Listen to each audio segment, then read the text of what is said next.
Hello नमस्कार. मी अशी व्यक्ती आहे जिला सगळ्या प्रकारची कॉफी प्यायला आवडते. फिल्टर कॉफी असू देत, ब्लॅक कॉफी असू देत, क्रीम कॉफी असू देत आणि सगळ्यात आवडते म्हणजे कोल्ड कॉफी. तर माझा कॉफी ब्लेंडर तुटला होता, त्याच्यामुळे मी लगेचच जाऊन हा असा मस्त क्यूटसा कॉफी ब्लेंडर घेऊन आली आणि तो इतका छान फिनिशिंग आणि इतका छान लुकमध्ये होता की मी लगेचच कॉफी बनवायला घेतली.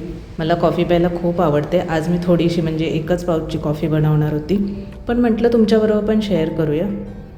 सगळ्यात आधी कॉफी काढून घेतली ग्लासमध्ये, ज्याच्यामध्ये मला कॉफी बनवायची आहे, आणि फुल क्रीमवालं दूध घेतलं आहे जे अतिशय थंड करत ठेवलं आहे मी फ्रीजमध्ये.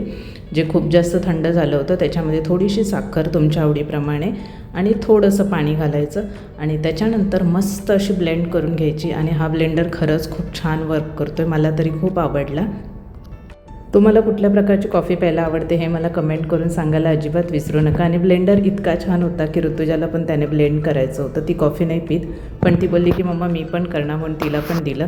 आणि इतका छान ब्लेंड होऊन कॉफी इतकी मस्त झाली होती ना की तुम्ही बघू शकताय की ती ब्लेंड झाल्यानंतर कशी दिसत होती ती.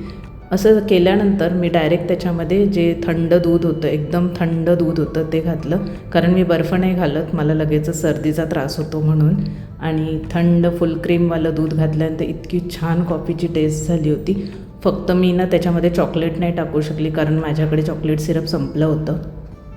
तुमच्याकडे लिक्विड चॉकलेट सिरप असेल तर ते पण ॲड करा आणि अशी मस्त कॉफी बनवून तुम्ही पण एन्जॉय करा. मी कॉफी पिण्यामध्ये एवढी दंग झाली की मी शूट करायलाच विसरले. आणि मग कॉफी संपता मला आठवलं की अरे मी पितानाचं शूट पण नाही केलं. तर मग अशी कॉफी बनवून तुम्ही सगळे पण एन्जॉय करा. आणि सगळ्यात आधी माझ्या चॅनलला सबस्क्राईब करून घ्या. जर चॅनलवर नवीन असाल तर सबस्क्राईबचं बटन नक्की क्लिक करा. चला भेटूयात नेक्स्ट व्लॉगमध्ये. बाय.